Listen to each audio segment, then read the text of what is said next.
जब जागे तभी सवेरा। संसार में जब हमारे ऊपर मोह रूपी जो अज्ञान का अंधेरा छाया हुआ है, उसको जिस दिन वो टूट जाएगा उसी दिन सवेरा हो जाएगा। परिवर्तन संसार का नियम है।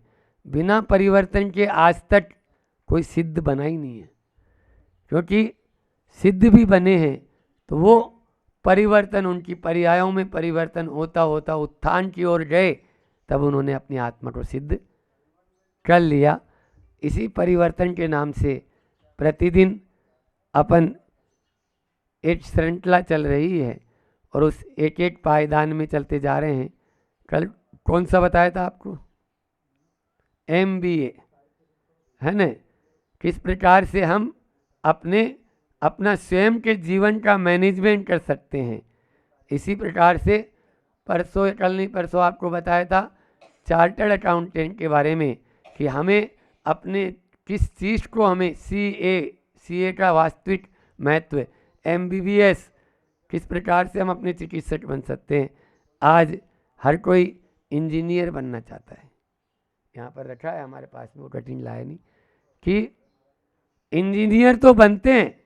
मध्य प्रदेश सरकार ने एक बार मोटे मोटे अक्षरों में पेपर में आया था कि 80% इंजीनियर कोई काम की नहीं। क्या बोला? और अभी तो 90% हो गया। एक पवन जैन करके थे IPS, उन्होंने बताया था, बोले महाराज 90% बोलो तो भी कोई। ऐसे इंजीनियर क्या काम किया? IIT करने के लिए जाते हैं और IIT के लिए बड़े बड़े कोर्स करके वो इंजीनियर बनते हैं, लेकिन कुछ नहीं आता उनको। ऐसे इंजीनियर नहीं। आज आपको अपने स्वयं के जीवन के हम इंजीनियर कैसे बने, ये फार्मूला बताने के लिए बैठा हूँ कि किस प्रकार से, चाहे आप हो चाहे मैं हूँ, अपने जीवन के इंजीनियर हम स्वयं को बनना है, उसको देखना। चाहे बताओ, लोहे से ज़्यादा मूल्यवान तांबा होता है, तांबे से ज़्यादा मूल्यवान पीतल, पीतल से ज़्यादा मूल्यवान चांदी, चांदी से ज़्यादा मूल्यवान सोना, सोना से ज़्यादा मूल्यवान हीरा। क्या बात है, दादी भी देखो। और हीरे से ज़्यादा मूल्यवान, बोलो, हीरे से भी ज़्यादा मूल्यवान महाराज जी, वो कोहिनूर हीरा आता है ना, वो बड़ा डायमंड कोहिनूर, वो हीरा बहुत मूल्यवान होता है। अच्छा, उस कोहिनूर से भी ज़्यादा मूल्यवान, अंतिम प्रश्न बोलो। हाँ, बहुत बढ़िया, बजाओ ताली। जीवन, हमारी जिंदगी है तो इन सब का महत्व है। और जिंदगी नहीं है तो चाहे सोना हो, चाहे चांदी हो, चाहे हीरा हो, चाहे जवाहरात हो, कुछ भी नहीं। एक मकान में, लकड़ी का मकान था, आग लग गई। फायर ब्रिगेड वाले दमकल लेके पहुँचे और 3 मंजिला मकान धूं धूं कर जल रहा था। तभी एक कोना जिसमें आग नहीं लगी थी, उन्होंने कहा सेठ जी उधर देखो आग नहीं लगी, मैं कोई सामान होता तो देख के आता हूँ। वो फायर ब्रिगेड का कर्मचारी उस जलती हुई आग में अंदर गया और वहाँ से एक बड़ा सा बक्सा लेके आ गया। सेठ जी की आंखें फटी की फटी रह गई। क्या बात है, आपने तो मेरा पूरा धन बचा लिया, सब कुछ इसी में ही माल था, मकान तो दोबारा भी खड़ा कर लूँगा, कोई बात नहीं। और वो एक, उनके चेहरे पे बहुत बड़ी प्रसन्नता आई। तभी वो बोले देखो उस कोने में भी अभी थोड़ी आग उतनी नहीं लगी है, और फिर भी मैं जाके देख लेता हूँ। वो गया, तब तक आग ने उधर पूरा चारों तरफ घेर लिया। और वहाँ सेठ का इकलौता बेटा था, वो पूरा का पूरा उसमें झुलस गया। और जब तक वहाँ उस तक पहुँचा तब तक उसके प्राणांत हो गए। फिर भी वह उसको उठा के लाके सेठ के चरणों में जैसे ही डाला, तब उसने बोला ये माल भी अब तुम ही ले जाओ। जब मालिक ही नहीं बचा तो इस माल का क्या महत्व है। जब मालिक ही नहीं बचा तो इस माल का क्या महत्व है। ये है जिंदगी। हमने हर चीज़ का मूल्यांकन किया, लेकिन इस जीवन का मूल्यांकन किया। पानी यदि फालतू बहता है हम उसको बंद कर देते हैं क्योंकि बिल आता है। बिजली यदि फालतू जल रही है बंद कर देते हैं कि बिल आता है। बोलो, गैस यदि जला रहे हैं तो अंदर से सासू जी कहती है, "ए, सुन रही है, गैस कितनी देर से जला रही है?" उसको तुरंत बंद करा देते क्योंकि टंकी बहुत महंगी आती है। कल बता रहे थे चाचा, बहुत महंगी टंकी आती है, हर कोई हाई नहीं भरता है। तो ये क्यों? क्योंकि बिल आता है। जिंदगी मुफ्त में मिली है इसलिए इसका कोई महत्व नहीं समझता, ऐसे ही चली जा रही है, कोई उसका महत्व नहीं समझ रहा है। आपका इसका यदि कोई कह दे 1 घंटे का 2000 रुपये लगेगा जिंदगी जीने का, फिर देखो एक एक श्वास लेंगे ना तो दौड़ भाग के करोगे काम। ऑक्सीजन वही है, अभी आया था कोरोना में टैंकर बाहर से। एसटीडी पीसीओ पे पहले बात की कभी? वो पहले एसटीडी पीसीओ होते थे फ़ोन में, मोबाइल में ये नहीं होता था, आपके क्या बोलते हो, मोबाइल का ज़माना नहीं था। तो एसटीडी पे जाते थे तो एक नंबर आता रहता था, उसमें 1 रुपया 2 रुपया 3 रुपया, तो हाँ हेलो, हाँ ठीक है, हाँ बस, हाँ रखते हैं, ठप से रख दिया। इतनी तेजी से बात करते थे, क्यों? क्योंकि मालूम है बिल आ रहा है। अब जिंदगी का कोई बिल ही नहीं। इसलिए जिंदगी का जो सही मायने में जो महत्व जान जाता है वही इसको अपना स्वयं का इंजीनियर बन सकता है। इसलिए आज अपन को जिंदगी का महत्व जानना है और अपने जीवन में परिवर्तन लाना है। जब तक देखो, इंजीनियर का क्या काम होता है, बोलो, इंजीनियर क्या क्या काम करता है? इंजीनियर ड्राइंग करता है, इंजीनियर सड़क बनवाता है, इंजीनियर पुल बनवाता है, इंजीनियर सब एस्टीमेट बनाता है, इंजीनियर बहुत सारी मशीनें कंप्यूटर बनाता है, इंजीनियर उन मशीनों कंप्यूटर बिगड़ जाता है या मशीनें बिगड़ जाती है तो उनको सुधारता भी है। ये सब काम किसके हैं? इंजीनियर के। बस जिस प्रकार से इंजीनियर उन मशीनों को बनाता भी है और यदि बिगड़ जाए, उनके नट बोल्ट ढीले हो जाएं तो उनको ठीक ठाक भी करते हैं। सदगुरु उसी इंजीनियर की तरह हैं, वे जिंदगी को बनाते भी हैं और जिंदगी को बनाने के साथ साथ में अगर आप में कोई दोष, दुर्बलता, दुर्गुण रूपी नट बोल्ट ढीला हो जाए तो उसको टाइट भी करते हैं। इसीलिए गुरु हमारी शंकाओं को दूर करते हैं, इसलिए शंकर कहलाते हैं। सुन रहे हो? गुरु हमारी शंकाओं को दूर करते हैं, इसलिए क्या कहलाते हैं? शंकर कहलाते हैं। वो हमारे भ्रम को तोड़ डालते हैं, इसलिए ब्रह्मा कहलाते हैं। वो हमारे भ्रम को तोड़ डालते हैं, इसलिए ब्रह्मा कहलाते हैं। हमारे भीतर के विष को दूर कर देते हैं, इसलिए विष्णु कहलाते हैं। और मोह को छुड़वा देते हैं, मोह का नाश करा देते हैं, इसलिए वो मोहन कहलाते हैं। और गुरु क्या करते हैं? गुरु बड़े महान होते हैं, इसलिए महावीर कहलाते हैं। हम जैसे लोहे को भी वो सोना बना देते हैं, इसलिए वो पारस कहलाते हैं। वो पारस कहलाते हैं, हमारे भीतर के गुरूर को दूर कर देते हैं, इसलिए गुरु कहलाते हैं। गुरु कहलाते हैं, गुरु बड़े महान होते हैं। इसलिए गुरु रूपी इंजीनियर जब हमारे इस मशीन को देखते हैं, जिंदगी की मशीन को, तो वो एक अच्छा इंसान बना देते हैं। आज उसी के बारे में 4 बात करूँगा कि हमारी जीवन शैली परफेक्ट हो। सबसे पहले यदि हम अपने इंजीनियर बनना चाहते हैं और अपने जीवन के स्वयं के इंजीनियर बनना चाहते हैं तो हमारी जो जीवन शैली है वो कैसी होनी चाहिए? परफेक्ट होनी चाहिए। हमारी विचार शैली शुद्ध होनी चाहिए, हमारी विचारों की शैली शुद्ध होनी चाहिए और हमारी कार्य शैली में सुधार होना चाहिए। वही ढर्रा चल रहा है पुराने ज़माने का ही, तो वही रोज के झंझट चल रहे हैं। यदि बदलेंगे नहीं, अपनी कार्य शैली को बदलो और उसके बाद में संबंध शैली हमारी मजबूत होनी चाहिए। संबंध शैली मजबूत होनी चाहिए।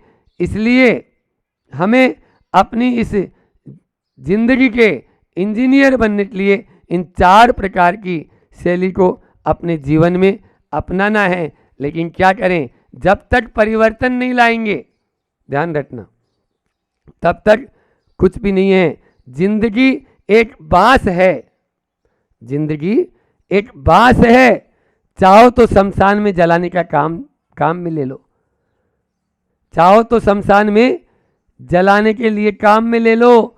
जिंदगी एक बांस है और चाहो तो लड़ने और लड़ाने के काम में ले लो, लड़ने और लड़ाने काम में ले लो। या तो शमशान में जलाने काम में ले लो या लड़ने और लड़ाने काम में ले लो, लेकिन इन सब में आपका कल्याण होने वाला नहीं।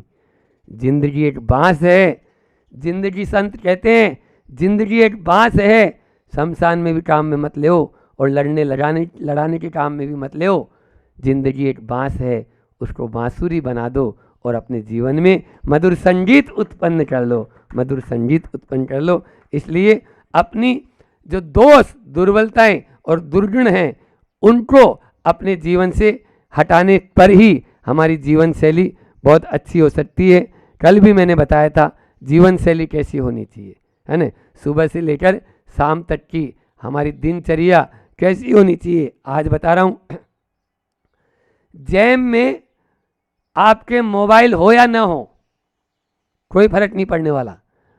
जेब में आपके मोबाइल हो या ना हो, चेहरे पर आपके स्माइल जरूर होनी चाहिए, चेहरे पर आपके स्माइल जरूर होनी चाहिए। वही जीवन की शैली को परफेक्ट जी सकता है, अन्यथा तो घुट घुट के जीना कोई जीना नहीं कहलाता है, घुट घुट के जीना। इसलिए अपने चेहरे पर जब सुबह उठो, सुन रहे हो बच्चों, सुबह उठो तो पहले के बच्चे बच्चियां क्या होते थे, राम राम सा, पहले क्या बोलते थे बच्चे, राम राम सा, ठीक है ना। आजकल के बच्चों को उठाओ या बच्चियों को उठाओ, हाय राम, सुबह हो गई, और आंखें मीटते हुए उठेंगे। अरे मुस्कुराहट के साथ में उठिए, जितना आप मुस्कुराएंगे उतना ही आपका भाग्य आपके लिए अच्छा होगा। इसलिए प्रातःकाल उठकर थोड़ी देर के लिए, आधा मिनट, 1 मिनट, थोड़ी सी देर प्रसन्न हो लीजिए। उठते ही सबसे पहले ये काम करो, प्रसन्न मुद्रा में उठेंगे, आपका जीवन भी प्रसन्न हो जाएगा। और यदि आप सुबह सुबह उठते ही, जिसको बोलते हैं ना बोनी खराब हो गई, तो बस वो सुबह उठते ही मान लीजिए अब ऐसे उठ रहा है, तो उसकी ज़िंदगी ऐसे ही चलेगी, वो आह आह करता रहेगा। इसलिए अपने जीवन में मुस्कुराहट, जीवन शैली, फिर उसके बाद में विचार शैली, अपने विचारों की शैली से हम अपने आचरण को शुद्ध करें। जैसे हमारा विचार होता है वैसा ही हमारा आचार होता है, और जैसे विचार और आचार होते हैं वैसे ही हमारा संसार बन जाता है। आचरण को सुधारना चाहते हो, पहले विचारों को सुधार लो। आप देखिए, विचारों को सुधारने के लिए ही तो जब भी एक शब्द के माध्यम से परिवर्तन आया, और विचारों में परिवर्तन आते ही, आज सुबह भी मैंने कहा था, उंगली मार है ना, उंगली मार, संत वाल्मीकि बन गया। उंगली मार दस्यु संत वाल्मीकि बन गया, और अंजन चोर निरंजन बन गया। और दारूदत्त ने, दारूदत्त वो चारुदत्त बन गया, दारूदत्त चारुदत्त बन गया। और काम में आसक्त जो तुलसीदास थे वो राम का परम भक्त गोस्वामी तुलसीदास बन गए, और जो मूर्ख कालिदास था वो विद्वान पंडित कालिदास बन गया। यह है विचारों का परिणाम, विचार शैली का परिणाम। यदि अपने विचारों में हम परिवर्तन ले आएंगे तो निश्चित रूप से संसार में परिवर्तन हो सकता है। विचार की शैली को मजबूत, शुद्ध करना जरूरी है। आज हमारे विचार बहुत अशुद्ध हो चुके हैं। प्रतिदिन सुबह से शाम तक लेकर हम कितना अशुद्ध सोचते हैं। वैज्ञानिक कहते हैं कि लगभग 45,000 विचार, हम उनमें से काम के कितने होते हैं, काम के कितने होते हैं, 45 भी नहीं। समझ में आया? सुबह से शाम तक केवल इधर उधर के विचार चलते रहते हैं, और विचारों की जिंदगी बड़ी खराब होती है। एक बार ऐसा हुआ कि एक जो है विचार अशुद्ध कब हो जाते हैं कोई पता ही नहीं चलता है। बालकोनी में रोज एक व्यक्ति दातुन करता था, उसी समय एक सांड रास्ते में गुजरता था। अब वो सांड जो था, उस सांड के जो सीन थे ना, बहुत ही गजब के सीन थे। ऐसे आर्ट्स लिए हुए थे। अब देखो कैसे विचार आते हैं। उसने सोचा, रामूलाल था, रामलाल, तो रामू ने सोचा इस सांड के सींग में मेरी गर्दन घुसेगी कि नहीं घुसेगी। इस सांड के जो सींग है उसमें मेरी गर्दन घुसेगी क्या नहीं घुसेगी। अब वो 1 दिन हो गया, 2 दिन हो गया, 3 दिन हो गया, रोज वो सांड आए और जैसे वो उसको देखे वो सींग उतने ही चौड़ाई के ऐसे लिए हुए गोलाई और बिल्कुल सुंदर उसके सींग, लेकिन उसके मन में यह आए कि सींग में मेरी गर्दन घुसेगी कि नहीं घुसेगी। अब 8-10 दिन हो गए, वो देखता है अरे प्रैक्टिकल करके देख लो, एक दिन इसके अंदर घुसा जी, देख लो ना क्या इतने दिन हो गए। वो नीचे उतरा और जैसे वो सांड आया उसके सींग में अपनी गर्दन घुसा दी। उसके बाद क्या हुआ होगा, आप लोग तो सब ग्रामीण किसान लोग हैं, वही हुआ होगा जो जानता ही है उस सांड ने उसको। तो अब हम दिन भर सुबह से लेकर शाम तक उस सांड के सींग में अपनी गर्दन कितनी बार घुसाते हैं, बोलो कितनी बार घुसाते हो? दिन भर उलूल जुलूल विचार करते रहते हो। शुद्ध विचार करें, विचारों को शुद्ध करना बहुत जरूरी है। फिर उसके बाद में कार्यशैली में सुधार करें, वही डर्रा चलता रहेगा, 3 काल में नहीं होगा। हम कल पर कभी मत टालना बच्चों, आज का काम आज करो, कल पर मत टालो, स्वावलंबी बनो, अपनी कार्यशैली को सुधारो, कार्यशैली सुधार कर देंगे। आप अपना हाथ ज्योतिषाचार्य को दिखाने की जरूरत नहीं है, कोई मुनि महाराज जी को या कोई पंडित जी को या कोई वास्तुविद को मकान में लाने की जरूरत नहीं है। अपनी कार्यशैली को सुधार दो, आपका सब काम सही हो जाएगा। हाँ, आदमी इधर उधर हाथ दिखाता रहता है, उधर ये करता है वो करता है। एक को बोला भैया मेरी दुकान नहीं चलती है, क्या करूं? आप बता दो पंडित जी, मेरी दुकान बिल्कुल भी नहीं चलती है।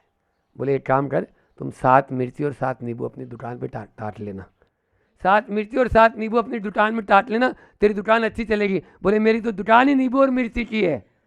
बोलो, इसलिए इधर उधर की बातें नहीं, और संबंध शैली को मजबूत बनाएं। जब तक हम संबंध शैली, कई प्रकार के संबंध होते हैं, भौतिक संबंध भी होते हैं और आध्यात्मिक संबंध भी होते हैं। आज हम आपके यहाँ आए तो आपको कैसा लग रहा है? बोलो, ऐसा लग रहा है कि जैसे सबरी के घर में राम आ गए हों, ठीक है ना? क्योंकि बड़े दिनों से इंतजार रहता है कि साधु के चरण हमारे घर पर पड़ जाएं, और कब आएंगे न जाने, फिर वापस कब मिलेंगे कोई नहीं। ये संबंध आध्यात्मिक संबंध होते हैं, इसमें कोई लेने देने का सौदेबाजी कोई काम नहीं होता है कि हाँ आपने रुक गए या हम रुक गए या ऐसा कर लिया। वो कोई मतलब उसमें जोड़ तोड़ की बात नहीं होती है। और भौतिक संबंध जितने भी होते, चाहे वो कोई से भी संबंध हो, उनमें सब में जोड़ तोड़ की बात होती है, लेने देने का काम चलता रहता है। इतना करेंगे तो इतना होगा, इतना करेंगे तो इतना होगा। इसी से हमारे जीवन में खटास आ जाता है, खट्टापन आ जाता है। और मिठास चाहते हैं, अपने जिंदगी के इंजीनियर, अच्छे इंजीनियर बनना चाहते हैं, तो आध्यात्मिक संबंध को हमेशा मजबूत बनाएं। ऐसा संबंध रखें कि नहीं, जैसी आत्मा मेरे भीतर है वैसी आत्मा आपके भीतर भी है। जैसा दर्द मुझे होता है वैसा दर्द आपको भी होता है। जो मैं अपने लिए अच्छा पसंद नहीं करता हूँ, वो दौरानी अपने लिए पसंद नहीं करती, तो जिठानी के लिए भी वही बात लागू होगी ना। सासू अपने लिए पसंद नहीं करती है तो बहू के लिए भी तो वही बात लागू होगी ना। ये संबंधों को मजबूत बनाने के लिए हम इस शैली को मजबूत कर लेंगे तो हमारे संबंध मजबूत हो जाएंगे। आज जीवन के इंजीनियर बनने का पाठ अपन ने सीखा है। अपनी जीवन शैली को परफेक्ट करें, विचार शैली को शुद्ध करें, कार्य शैली में सुधार लाएं और संबंध शैली को मजबूत बनाएं। तभी हमारे यह सही रूप में जीवन के सच्चे इंजीनियर हम बन पाएंगे। बने, इसी भावना के साथ मैं अपनी वाणी को विराम देता हूँ। बोले अहिंसा परमो धर्म की। आचार्य गुरु और विद्यासागर जी महामुनि राज। अपनी चर्चा चल रही है काफ़ी समय से, यहाँ के इतिहास को लेकर, यहाँ के अतिशयों को लेकर। और कल हमने आपसे चर्चा करी थी कि जो मांगी है, उस मांगी की चोटी पर, उस मांगी की चोटी पर प्रतिवर्ष एक व्यक्तित्व है, जो एक साधक है, वो क्या करता है, 5 महीने जल उपवास और काढ़ा पीता है और साधना करता है, और पूर्णिमा को वहाँ पर चढ़कर जाता है। कल हमने जब उसको बुलवाया था तो हमने कहा कि हमने भी वहाँ ध्यान लगाया, जब आप वहाँ तक जा सकते हो, उन चरणों के दर्शन कर सकते हो, और उन्हें बताया गुफा भी है, वहाँ पर भगवान भी हैं, वहाँ तक हम जाते हैं तो वहाँ से बाहर कर दिए जाते हैं। चरण पर तो हम प्रतिदिन जब प्रतिवर्ष जाते हैं तो पूरी रात भर वहाँ साधना करते ही हैं।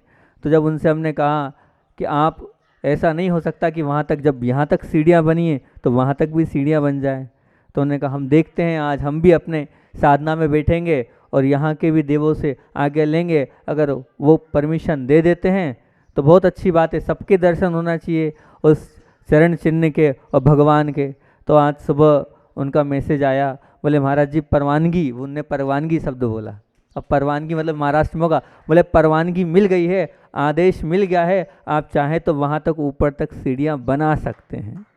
और कल 9 बजे का उन्होंने मुहूर्त दिया कि सुबह 9 बजे मुहूर्त कर देना आप, और कल से कार्य प्रारंभ कर देना, और ऊपर तक की सीढ़ियाँ आप बहुत अच्छे से बना सकते हैं। कहीं कोई भी देवी या वहाँ का कोई प्रकोप नहीं होगा, पूरे लोग सहयोग में खड़े रहेंगे, ऊपर तक सबके दर्शन हो, ये सबकी भावना है। तो आपका पुण्य है, और फिर उसमें जो धनराशि लगाएगा वो तो और भी पुण्यशाली होगा कि वहाँ तक के दर्शन कराने में उसका आने वाले समय तक। क्योंकि देखो आज वहाँ पर जो अभी ये मांगी और तुंगी पर जा रहे हैं आप, यहाँ पर पहले कोई नहीं जा पाता था, वहाँ पर पहले कोई नहीं जा पाता था। वो तो कलकत्ता के जो थे, नाम तो भूल रहा हूँ मैं, कलकत्ता के एक सज्जन थे जिनके माध्यम से, क्योंकि जो चढ़ता था नीचे आते तो उसके चरण जो है पूजे जाते थे, क्यों आप मांगी और तुंगी के कर आए, कैसे चढ़ के कैसे किस तरह से गए बिना सीढ़ी के, उस सीढ़ी बनी, उसके बाद मांगी और तुंगी के दर्शन हुए। तो अब निश्चित तौर से जो ऊपर चरण चिन्ह हैं, उन चरण चिन्ह के भी अब हो सकता है आपका पुण्य हो, और उस पुण्य से आप लोगों को भी उसके दर्शन करने को मिले, और जो भगवान वहाँ उस गुफा में है हो सकता है वहाँ तक भी आपको जाने का मौका मिल जाए। और दर्शन बाहर से तो दर्शन होते हैं उस गुफा में भगवान के, अंदर जाने वो अंदर हमने पूछा था तो उन्होंने यही कहा था कि हम अंदर नहीं जा पाते हैं, अंदर जाते हैं तो हमें बाहर कर दिया जाता है, और अंदर घुसने का प्रयास करते हैं तो वहाँ पर सांप आदि हैं, तो वहाँ अंदर नहीं जाते हैं हम। बहुत अच्छी बात है। अब ये जो आज सुबह आया तो फिर हमने सोचा कि पहले उस स्थान को देखा जाए कि किस प्रकार से क्या स्थान है। तो यहाँ की कमेटी से कहा कि भैया वहाँ देखें, तो आजकल सिस्टम चला है, नया विज्ञान का ज़माना है, चाहे जो देख सकते हो विज्ञान के इस ज़माने में। तो एक डोम आता है, वो क्या ड्रोन कैमरा आता है, उस ड्रोन कैमरे से पूरा ऊपर में क्या क्या है वो सब दिख जाएगा। उनने तो बता दिया कि वहाँ चरण चिन्ह है, वहाँ ध्वजा है, वहाँ गुफा है, वहाँ पेड़ है, वहाँ इस प्रकार से सब कुछ है। तो अब अभी हाल वो कैमरे, ड्रोन कैमरे वाले सब आए, पूरी टीम आई है कि अभी वहाँ पहुँच रही है, वो पूरा वहाँ देखेंगे दृश्य कि क्या दृश्य है, ताकि उसको फोटोग्राफी कर सकें और अपन देख सकें कितना क्या वहाँ पर है। अभी जस्ट प्रवचन के बाद वहीं जाएंगे। यहाँ के अतिशयों के विषय में चर्चा चल ही रही थी, और यहाँ का जो व्याख्यान हमने बनाया था पहले उसको बोल दें।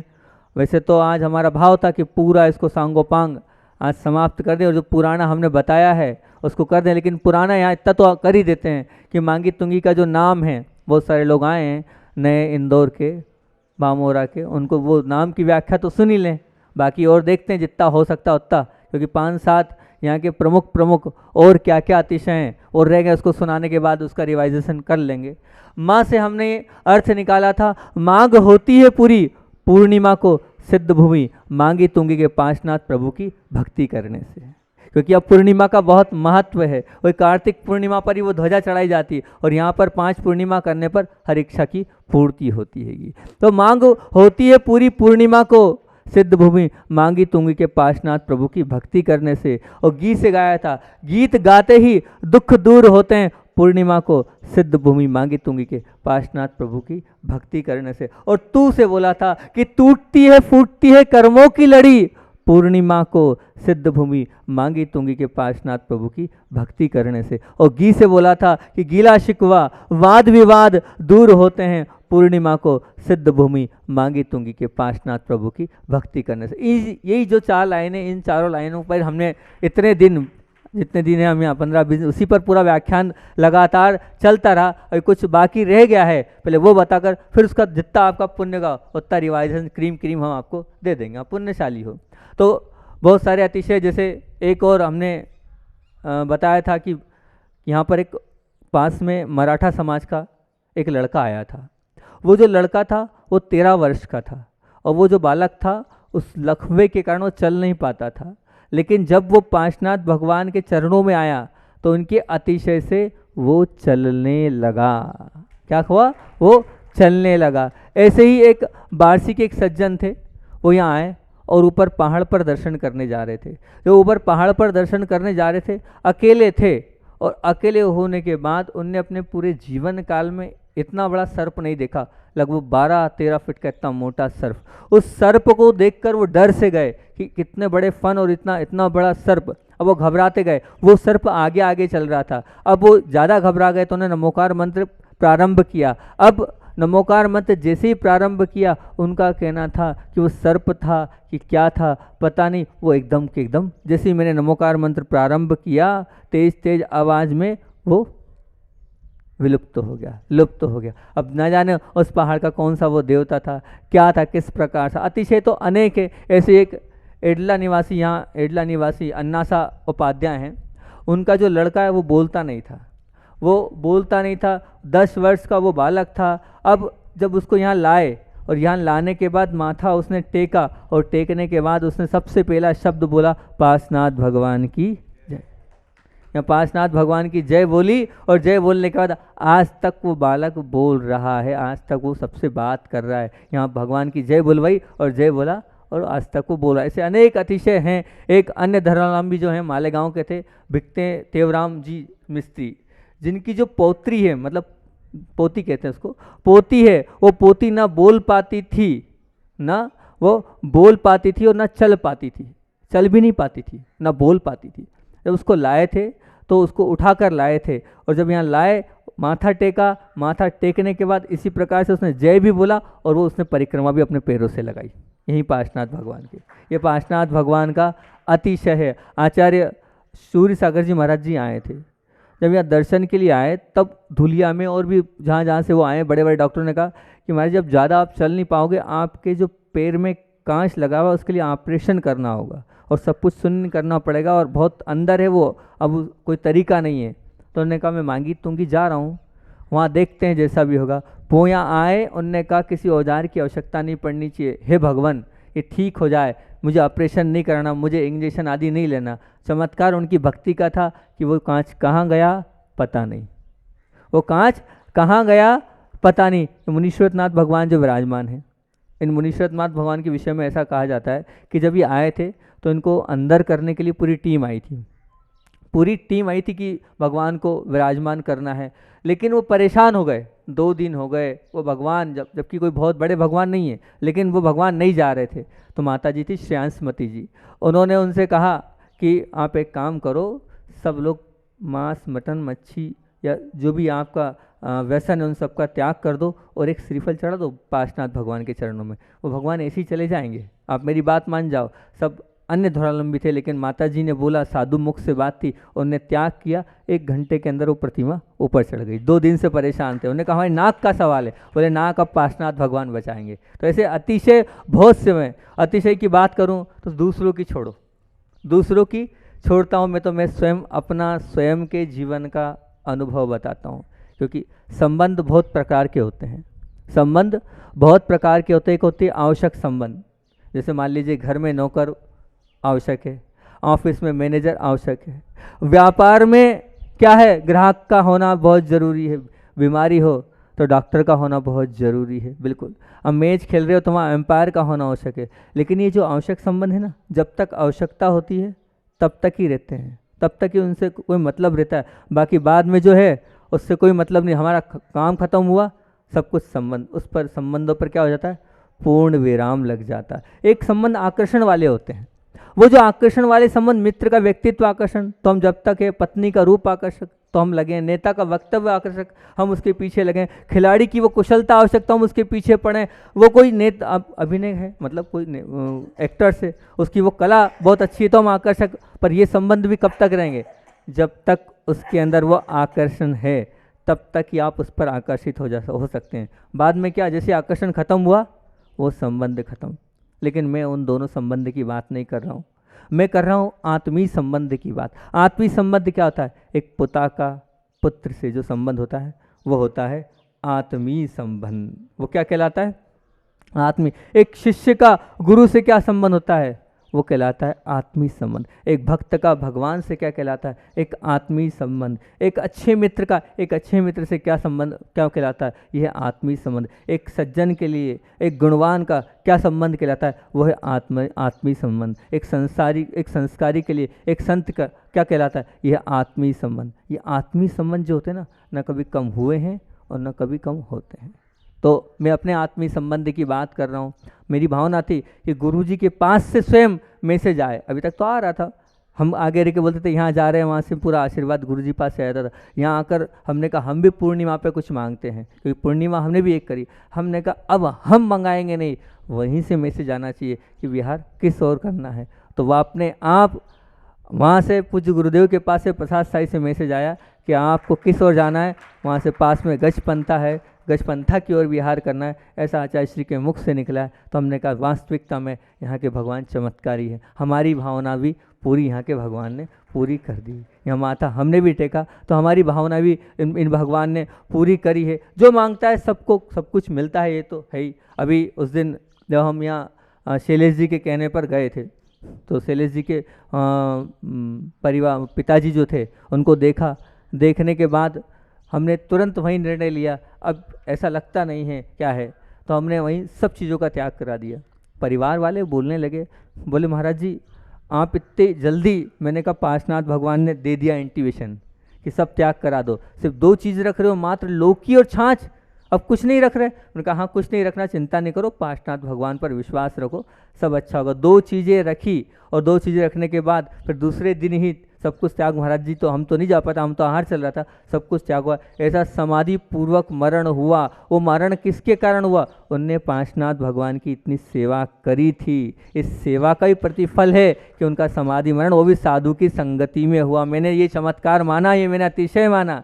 और अतिशय ये भी है कि वैसे तो सेवा होती है, लेकिन हमने देखा सेवा करते हैं, बेटे सेवा करते हैं, लेकिन मैंने उनकी सेवा करते पूरे बहुओं को भी सेवा करते देखा। ऐसी सेवा कोई नहीं करेगा जैसे शैलेश जी की धर्मपत्नी, शैलेश जी की भाभी, पूरा परिवार जिस प्रकार से सेवा कर रहा था, ऐसी सेवा देखने को बहुत कम मिलती है। मैं तो ये मानता हूँ वो क्यों था ऐसा माहौल? वो माहौल इसलिए था क्योंकि वो पार्श्वनाथ भगवान के चरणों में हैं, इसीलिए इतना वात्सल्य इसने और सेवा का माहौल है। ये भी पार्श्वनाथ भगवान का अतिशय ही मानना चाहिए। सबसे पहला जो हमने आपके सामने रखा था कि मांग पूरी होती है पूर्णिमा को, शुद्ध भूमि मांगी तुंगी के, पार्श्वनाथ प्रभु की भक्ति करने से। पहला प्रवचन यहीं से प्रारंभ किया था। तो हम एक बहुत बड़ी शंका हो जाती है कि हमारे भगवान तो वीतरागी हैं, ना तो कुछ देते हैं ना कुछ लेते हैं, तो ये सब कुछ क्यों, ये सब क्या है महाराज जी? तो फिर मांगना और उसकी पूर्ति का होना ये कुछ समझ में नहीं आ रहा है। तो हमने उस दिन कहा था कि भगवान चमत्कारी नहीं होते हैं। लिख लेना बात, भगवान चमत्कारी नहीं होते हैं। भक्त के अंदर की आस्था, श्रद्धा, भक्ति, समर्पण, अहोभाव, आदर भाव और अंदर का विश्वास वो चमत्कार कराता है, ना कि भगवान चमत्कार कराते हैं। चमत्कारी भक्त होता है, भगवान नहीं। भक्त की भावनाओं से चमत्कार अपने आप होते चला जाता है। और एक और उदाहरण उस दिन हमने दिया था कि ये जो चमत्कार हो रहा है किसके कारण होना है? स्वयं के परिणाम और स्वयं के भावों से, वो अभी और बता दूंगा। एक उदाहरण ये दिया था कि जैसे नाल से कमल जुड़ा हुआ है, नाल से कमल जुड़ा हुआ है तो वो कितनी भी सूर्य की किरण उस पर जाएगी तो वो कमल क्या होगा? उल्टा क्या होगा? खिलता चला जाएगा, खिलता चला जाएगा। क्या कारण है? कि वो नाल से जुड़ा हुआ है, ज़मीन से जुड़ा हुआ, उस तालाब से जुड़ा, उस कीचड़ से जुड़ा हुआ है। जिस दिन वो कीचड़ से अलग हो जाएगा उसका अस्तित्व क्या रह जाएगा? एक धूप की किरण उसको मुरझा देगी। इसी प्रकार ध्यान रखना, आप भी अगर पार्श्वनाथ भगवान से जुड़ गए ना तो इसी प्रकार से आपका जीवन भी खिल जाएगा, इस प्रकार से आपके जीवन में उत्कृष्टता आती जाएगी। मैंने उदाहरण भी बहुत सारे दिए थे, चाहे धनंजय कवि का दिया था, मांगतुंग आचार्य का दिया था, वादिराज मुनि का दिया था, चंदना का दिया था, सीता का दिया था, वो मेंढक का दिया था, समदवत स्वामी का दिया था, मैना सुंदरी का दिया था। ये सब उदाहरणों में भक्त की भावना से प्रभावना हुई है, उसी से चमत्कार हुआ। भगवान ने कोई चमत्कार नहीं किया, उनके अंदर की भावनाओं ने चमत्कार किया। मैंने उस दिन भी कहा था कि हमारे कार्मिक अकाउंट में भगवान कुछ नहीं कर सकता, जब हम अच्छी भक्ति करते हैं तो क्या होता है, उस परिस्थिति में सामना कैसे करना है ये इंट्यूशन अंदर से मिलती है। आई हुई स्थिति का समाधान कैसे हो ये सब कुछ मिलता चला जाता है। उस परिस्थिति में स्थिरता कैसे आए ये सब कुछ मिलता चला जाता है। परमात्मा की भक्ति से सब कुछ सहज रूप से मिलता चला जाता है। बस लेकिन उसमें एक ही चीज़ है, आपको विश्वास होना चाहिए हमारे आशीर्वाद पर। आपको जब गुरु के आशीर्वाद पर विश्वास होगा तभी ये मान के चलना आप आगे बढ़ सकते हो। अगर विश्वास नहीं होगा तो फिर कैसे काम चलेगा। देने वाले ने तो दे दिया, लेकिन लेने वाले के अंदर भी तो ताकत चाहिए लेने की और स्वीकार करने की। अगर जब तक आप स्वीकारोगे नहीं कि हाँ मेरा काम हो गया तो कैसे होगा। उस दिन उदाहरण भी दिया था कि गाड़ी बंद पड़ी है तो फिर महाराज जी जब सब कुछ उस पर तो मेरा क्या, उसका अस्तित्व क्या, नहीं आपका भी अस्तित्व है। क्या अस्तित्व है। एक गाड़ी का उदाहरण दिया था कि मान लीजिए गाड़ी खराब हो गई है तो आप किसको बुलाते हो, धक्का मारने को बुलाते हो। और ड्राइविंग सीट पर कौन बैठते हो, आप बैठते हो। तो धक्का देने वाला भी धक्का दे रहा है और ड्राइविंग सीट पर चलने वाला भी कर रहा है। जब तक आप पुरुषार्थ नहीं करोगे, जब तक आप भावना नहीं भाओगे तब तक वो नहीं चलेगा। उसी प्रकार से जब तक हम धक्का तो दे देंगे लेकिन धक्के को स्वीकार तो करो आप।